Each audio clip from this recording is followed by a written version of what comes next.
Hi, my name is Nick Steever. This is my review of the case study of process of performance during small group activity, comparison between a round-shaped and a crescent-shaped seating arrangements in studio-style learning spaces by Kazumasa Hayashi, Toshio Mochizuki, and Yuhei Yamauchi. This is a study comparing two seating arrangements, crescent-shaped and circular-shaped, in a collaborative learning environment. The research methodology both quantitative and qualitative methodologies were used. There were two separate scales for individual and group performances that was evaluated by 18 trained individuals with experience in collaborative learning. Most of them were graduate students with mentoring experience. The evaluators had no knowledge of the study's hypothesis. It was explicitly, it was a case study in the title of the report, examining specific phenomena in depth with bounded context.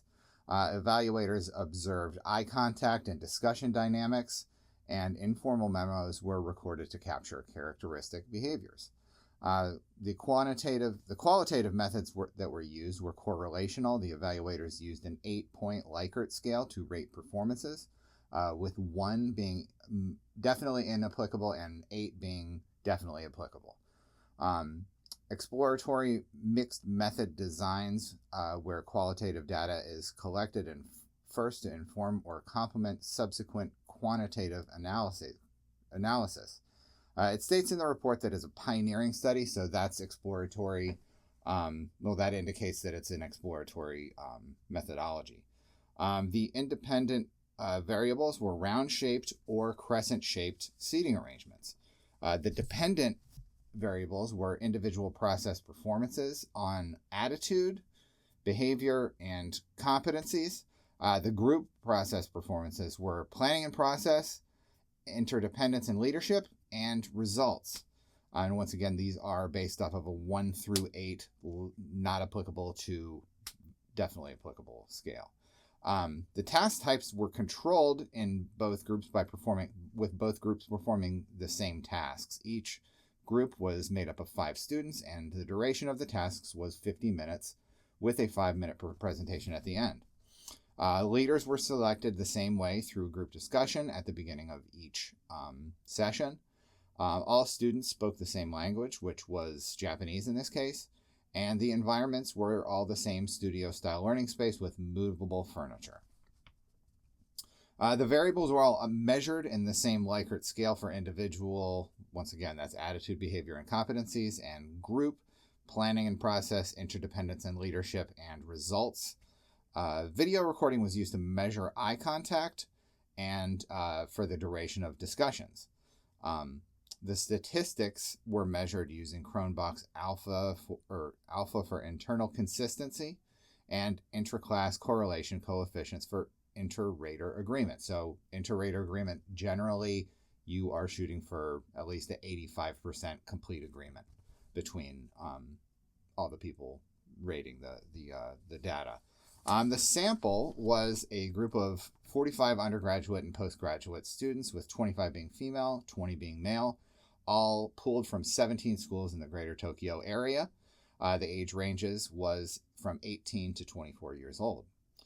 The results. The conclusion was that crescent-shaped arrangements improve collaboration quite a bit, but the impact of the final outcomes was very moderate.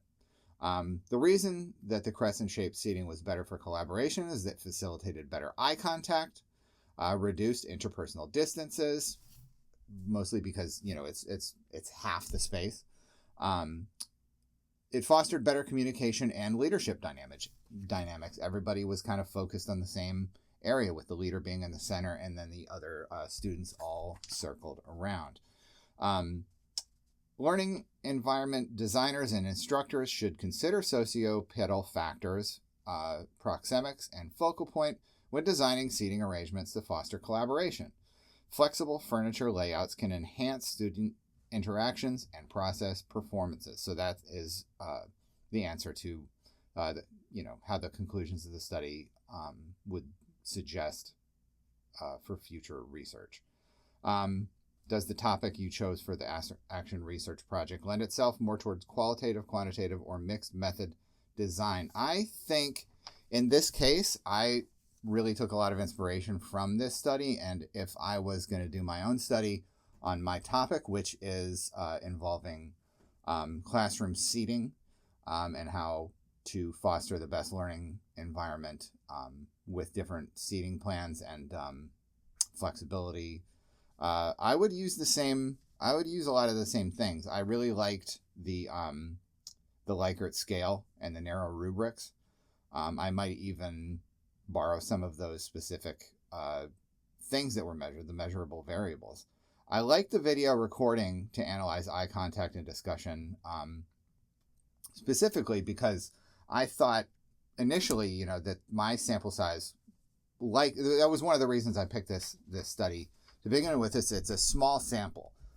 Like this one only had 45 students. The one that I was envisioning would basically be my class, which in the fall, or in the spring, I had a 24 student class. So with myself being the only person evaluating as their teacher. And I like the video element because it does open up things for more people to evaluate things from a more objective perspective. I do think that a lot of the nuances need to be considered, but that's more as a teacher. I think that with outside eyes, you could really look at things at face value and get a good picture of data. So I really like this study. I would definitely model my own somewhat after it. I know that this is a collegiate study and my age range is considerably lower, but I do like the way that they structured it. So I would use qualitative, quantitative, and maybe even borrow some of the specifics of the way that they did things. So I hope you enjoyed my summary, and I will include the actual text in my submission. Thank you.